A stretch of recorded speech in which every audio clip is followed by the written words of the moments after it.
I'm sitting in the 2019 Subaru Outback, and in this video I'm going to show you how to start the vehicle. The first thing you need to notice is where the ignition switch is for where you're going to be putting your key in. Your steering wheel on the right side of the steering column is where the key is going to go. This vehicle is not keyless start, so there's no push to start button. There's no push to start on the key fob. You have to actually use the key to start the vehicle. So I'm going to go ahead and put the key in. And you'll notice that the ignition switch reads a couple of different things. It says lock, ACC for accessories, and then it also says on and start. I'm going to go ahead and turn the key to the on position. You can hear the fuel pump start. You can hear the accessories start up. The dashboard's lighting up with indicators. Your air might turn on, your radio might turn on. Something that's important to keep in mind is that you have to be in park or in neutral in order for the vehicle to start. If you're not in either of those, the vehicle will not start. I always recommend being in park, which is just the easiest. Then you're going to turn your key to where it said start, and you're going to hold it there for a second or two as you hear the engine turn over. So I'll go ahead and do that now, and watch my hand as I hear the engine turn over. I'm going to go ahead and push forward now. And then did you see I brought it back to the on position after the vehicle was started? That's important. You don't want to keep it pushed forward in the start position where it's cranking. Once the engine turns over and it's on, usually it takes maybe a second, then you put it back to the on position.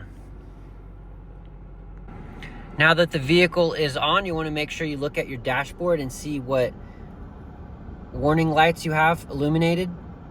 This is going to be the health of your vehicle, so always look at this and understand what is illuminating right now.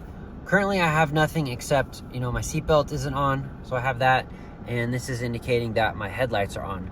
I'll show you a couple of symbols that you do not want to see. Okay, here are a couple of symbols that you want to watch out for. This is a bad one. This means that you have an issue with your airbags. Could be a wiring issue, a computer issue. Could be that your vehicle does not have an airbag. I've actually seen that before. This is the check engine light. This is how the car talks to you and says something's wrong. Don't ignore this if you see this. And then these issues are going to be issues with the battery or oil. And you don't want to ignore these either. These are very important for you to recognize that something could be wrong with your vehicle when you start to see these icons. Typically, icons that are green are okay icons to have, such as your headlights.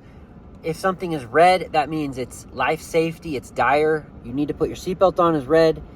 And then if you have something that's yellow, like a check engine light, then that is an indication that you need to look at. It's not necessarily life or death, but it is a big issue that you need to look at. Okay, and then turning the vehicle off is very easy. Make sure that you're in park. You got your foot on the brake, and then you're just going to go ahead and turn the key to the lock position and pull the key out. Something else I want to point out that you may be running into is your steering wheel might be locked, and that might be causing issues with you starting it. So here's an example of a locked steering wheel. I cannot move this steering wheel to the right, but it does budge a little bit to the left. I can't move it to the right at all. I can apply pressure and it can go to the left a bit.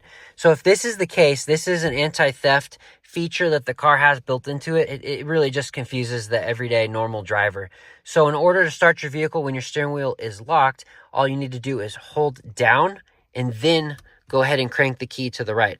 I can't do it right now because I have to hold this phone, but let me give it a try. Let's see. Okay, so here's an example of the steering wheel locked.